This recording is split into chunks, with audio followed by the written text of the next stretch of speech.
तक आप में दीनता नहीं होगी, जब तक आप में विनम्रता नहीं होगी, जब तक आप दूसरे को मान सहित बुलाना नहीं चाहोगे, सम्मान की अपेक्षा रखना ही नहीं।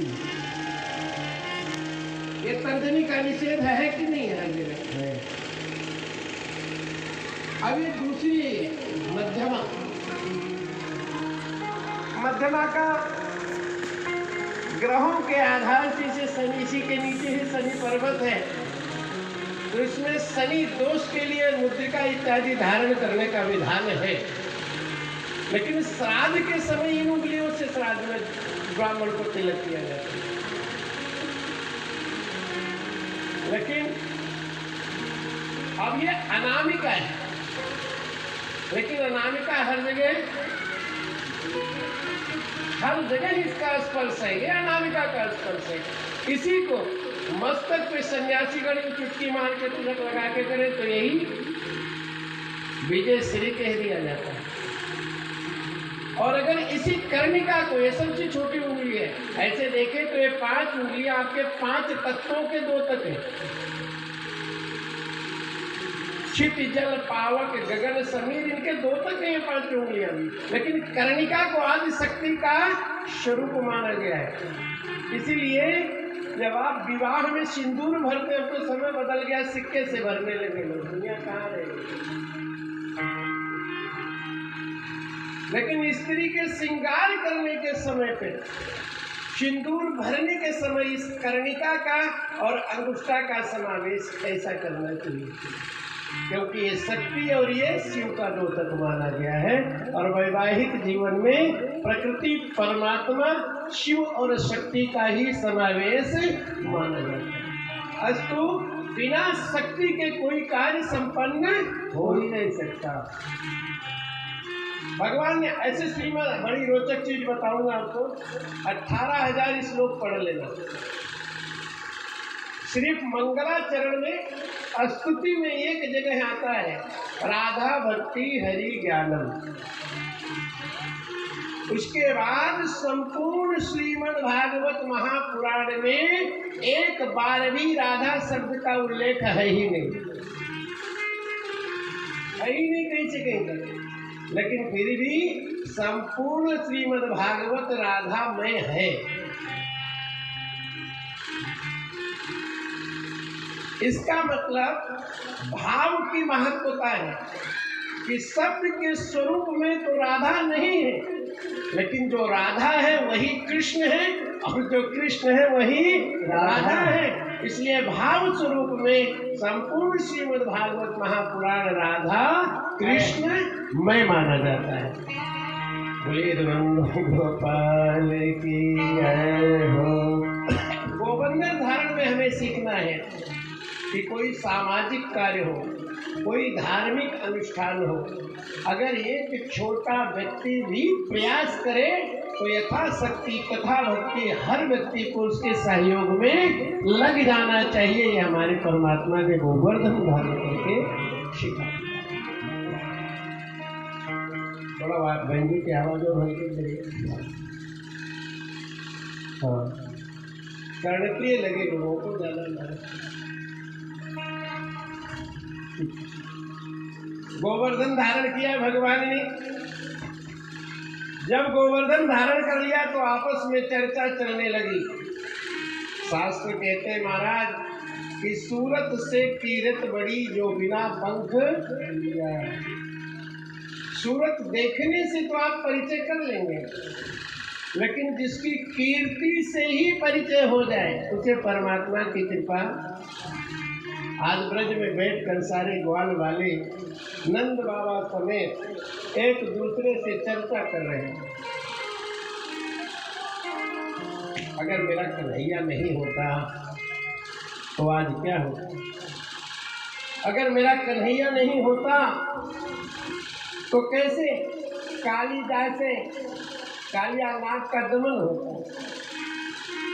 कैसे तिरावर्त का उद्धार होता, कैसे संकट भंजन का उद्धार होता। और सभी लोगों ने मिलकर के विप्रों को बुलाया और अभिषेक किया है हमारे यदुनंदन गोपाल का। अभिषेक अब तो खैर ब्राह्मण हर किसी का अभिषेक कराने लगे और लोग करने भी लगे, लेकिन अभिषेक किसका करना और किस समय करना, किन चीजों से करना, ये भी बड़ा महत्वपूर्ण है। संन्यास की परंपरा में जब महामंडलेश्वर बनाया जाता है तो वहां पर पट्टा अभिषेक कहा जाता है। राजा में जब राजा का नियुक्ति किया जाएगा तो राज्याभिषेक किया जाएगा। मूलतः अभिषेक जो है महादेव के लिए श्रेष्ठ माना गया है।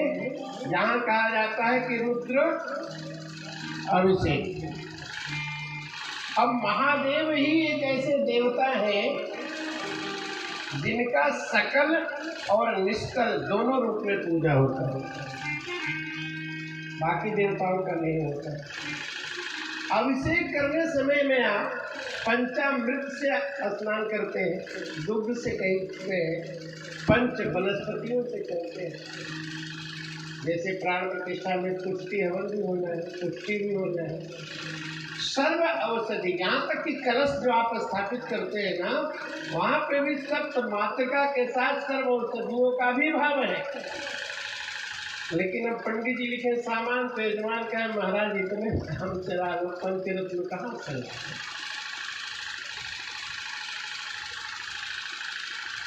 अब इससे लाभ होता है।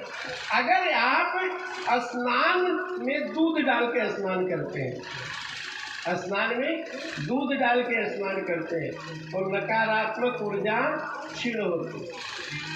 अगर दूध में आप चमेली का तेल डालकर स्नान करते हैं तो आपको स्किन की चमक मिल जाएगी, त्वचा ओजस्वी हो जाती है। भगवान का अभिषेक किया। अभिषेक किसका किया जाता है? जो श्रेष्ठ है, जिसने अच्छे कर्म किए हो, जिसने स्वयं के लिए नहीं दूसरों के लिए जिंदगी जी हो। भगवान की अल्पायु है, अभी तो इतनी छोटी उम्र में इतने बड़े बड़े कार्य किए हैं, तो व्यक्ति की प्रशंसा उसके कर्मों से होती है, शरीर से नहीं। कि बड़ा हुआ तो क्या हुआ, जैसा पेड़ खजूर और पंछी को छाया नहीं, फल लागे अति दूर। श्रेष्ठ और ज्येष्ठ होना ठीक है, सर्वश्रेष्ठ होना तो बहुत बड़ी बात होगी। मान्यवर आपने अपने पत्नी के लिए कोई कार्य किया है तो आपका धर्म है, पुत्र के किया है आपका धर्म है, लेकिन जब आप किसी ऐसे लोगों के लिए कार्य करने लगो, परमार्थ करने लगो जिनसे आपका कोई रिश्ता ही नहीं है, फिर वो तुम्हें फरिश्ता ही मानेंगे, इसमें दो मत नहीं। गोवर्धन उठाया, अभिषेक किया गया, सारे बाप आपस में चर्चा करते हैं। बड़ा ही सुंदर पुत्र है। माई बाप जब बच्चा जन्म लेता है ना तो उसके 3 कर्ज चढ़ जाता है। माता पिता का खाली उत्तराधिकारी नहीं होता है, दायित्व भी होता है। समाज कार्य, राष्ट्र कार्य, इन तीनों से मुक्त हो जाए तो ही पुत्र है। ब्रज में आनंद हुआ है। भगवान ने यज्ञ पत्नियों को भी सांत्वना दिया है। एकादशी का तिथि है। अब एकादशी के दिन व्रत किया जाता है, तो एकादशी के दिन जो व्रत होता है उसमें चावल खाना निषेध है। अब अगर एकादशी का व्रत और एकादशी के व्रत का फल बहुत बढ़िया, ऐसा शास्त्र विहित है कि एकादशी के दिन वैष्णव आंवले के वृक्ष के नीचे, वृक्षों पे चर्चा करेंगे ना, तो देव वनस्पति, आरोग्य वनस्पति, तंत्र वनस्पति और नवग्रह वनस्पति, ऐसे 4 प्रकार की वनस्पतियां। जैसे केले का वृक्ष,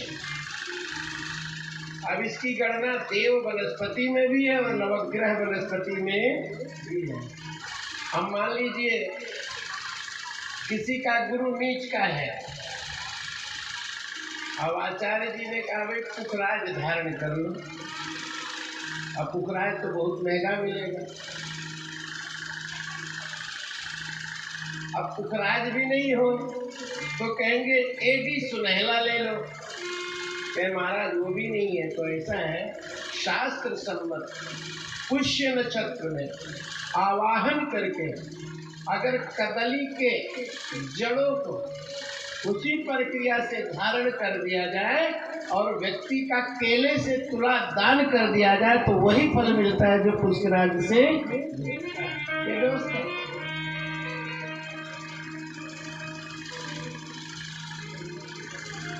तो नवग्रह वनस्पति, तंत्र वनस्पति,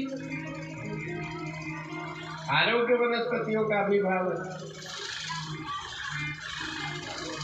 भगवान का अभिषेक हुआ और एकादशी का व्रत। तो एकादशी के दिन आंवले के वृक्ष के नीचे सत्यनारायण कथा का श्रवण करते हुए अगर ब्राह्मण को पंच वस्त्रों के साथ भोजन इत्यादि करा के स्वर्ण दान के साथ विदा किया जाए, चाहे एक तार ही हो, तो उसे वैकुंठ का फल मिलता है, ऐसा शास्त्र कहता है। हमारे पुत्र ने बड़ा आनंदित कार्य किया है, मेरा सीना गर्व से चौड़ा हो गया है। सब लोग कहने लगे हैं कि जय धरनी धर धीर गजाधर, जय धरनी धर धीर गजाधर, माखन चोर मुकुंद बिहार, हे यदुनंदन करूं तुम्हें वंदन, प्रणत पाल बिलवो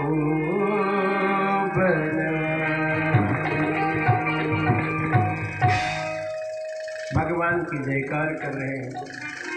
सुंदर कथा में प्रवेश करेंगे। एक छोटी सी भगवत भक्ति में गीत, उसके बाद कथा में प्रवेश करेंगे। कुछ समय इसलिए ये सब करना पड़ता है कि पिछले श्रोता घर से तब निकलते हैं जब महाराज जी की आवाज आ जाए। क्या